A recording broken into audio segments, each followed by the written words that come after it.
Merci, Monsieur le Président, et c'est un plaisir pour moi de me lever en cette Chambre aujourd'hui pour mon premier débat d'ajournement avec mon honorable collègue, le secrétaire du parlementaire en environnement.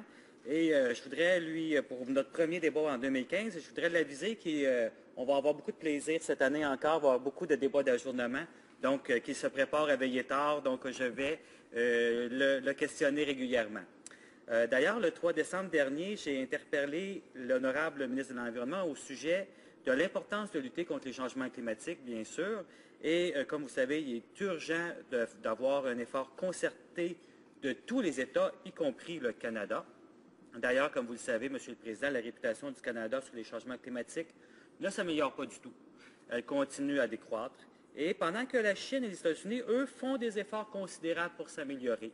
Pendant ce temps-là, la ministre de l'Environnement continue à faire des petits jeux de cache-cache en n'intégrant pas les députés de l'opposition, les porte-paroles de l'opposition en environnement, aux délégations canadiennes officielles sur les changements climatiques, comme celle qui a eu lieu à Lima. D'ailleurs, mon honorable collègue du secrétaire parlementaire n'était même pas invité non plus. Donc, je voudrais savoir pourquoi. C'est dommage pour lui. En ce qui concerne d'ailleurs cette conférence-là qui a eu lieu à Lima au Pérou, la communauté internationale fut témoin en décembre dernier de l'inaction du gouvernement conservateur encore une fois. Donc, rien à amener de nouveau. Et le ministre de l'Environnement fait savoir que son gouvernement n'entend même pas réglementer le secteur pétrolier et gazier, pourtant responsable de la hausse continue des GS au pays. Ça fait d'ailleurs plus de 5 ans qu'on attend les cibles pour les GS dans ce secteur et tout ça, bien sûr, sans nouvelles.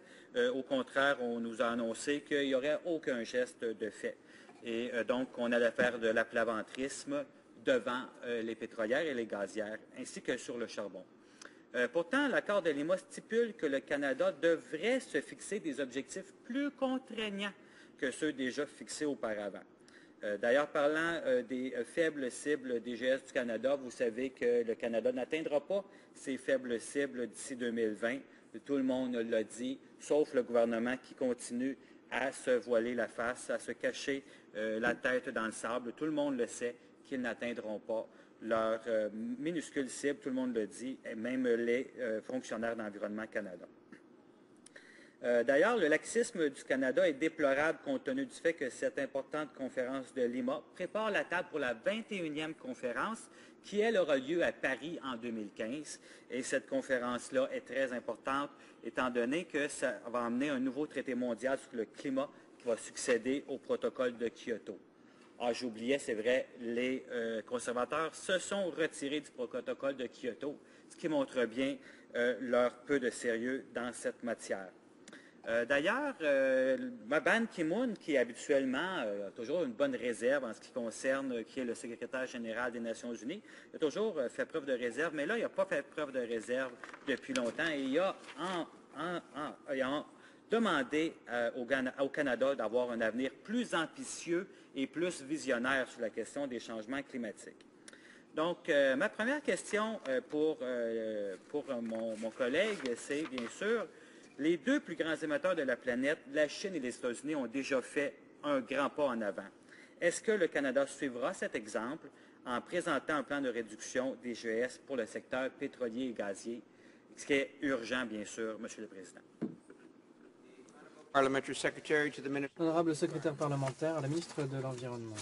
Merci, Monsieur le Président. Je tiens à remercier l'honorable député de Drummond pour son intérêt pour ce qui est de la conférence en matière de changement climatique qui a eu lieu à Lima en décembre dernier. Je le remercie de sa question et j'ai bien hâte qu'il me pose le même genre de questions bientôt.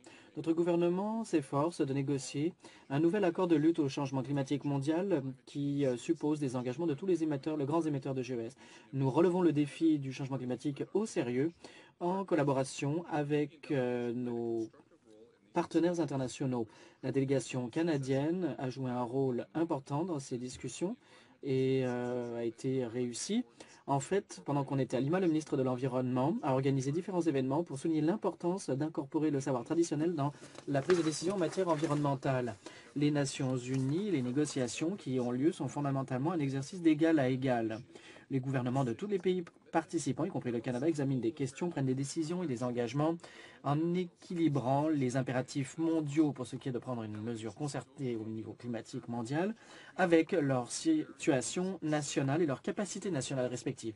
La délégation négociant au nom de chaque pays dispose d'expertise technique et analytique diverses concernant tout un tas de sujets. Reconnaissant cette exigence, la composition de la délégation du Canada a été décidée à la lumière de cela.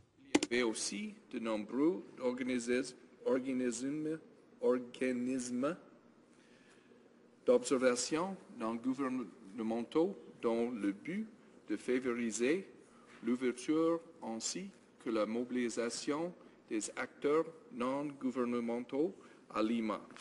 À l'échelle mondiale, près de 1600 organismes ont le statut d'observateur. On peut demander l'accréditation pour leurs membres. Plusieurs intervenants canadiens peuvent donc participer aux conférences sur le climat, telles celles qui se tenaient à Lima par l'entremise de certaines de ces organisations. Notre gouvernement reconnaît aussi que les mesures liées au climat n'ont pas à attendre la conclusion de ces négociations menées par l'ONU. C'est pourquoi nous sommes actifs dans plusieurs d'autres forums internationaux, dirigeant des initiatives qui peuvent produire des avantages à court terme. Par exemple, le Canada a cofondé la Coalition du climat et de l'air propre qui appuie les efforts d'environ une centaine de partenaires pour ce qui est de prendre des mesures concrètes pour résoudre les problèmes liés aux polluants climatiques à court terme dans une grande diversité de secteurs. Au national, notre gouvernement prend des mesures de limitation et d'adaptation afin de réduire les risques à long terme associés au changement climatique. Notamment, notre gouvernement met en œuvre systématiquement une approche réglementaire sectorielle pour réduire les émissions de gaz à effet de serre. Cette approche est complétée par des investissements significatifs dans les énergies propres et les technologies propres.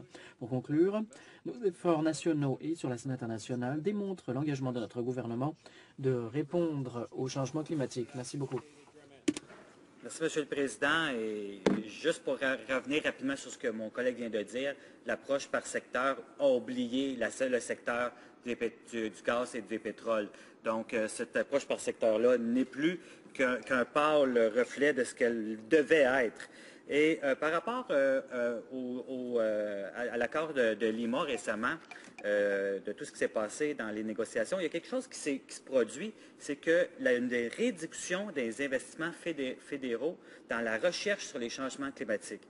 Tellement que dans la presse du 7 novembre dernier, on rapportait que la réduction des investissements fédéraux dans la recherche sur les changements climatiques prive les chercheurs qui y œuvrent de données essentielles.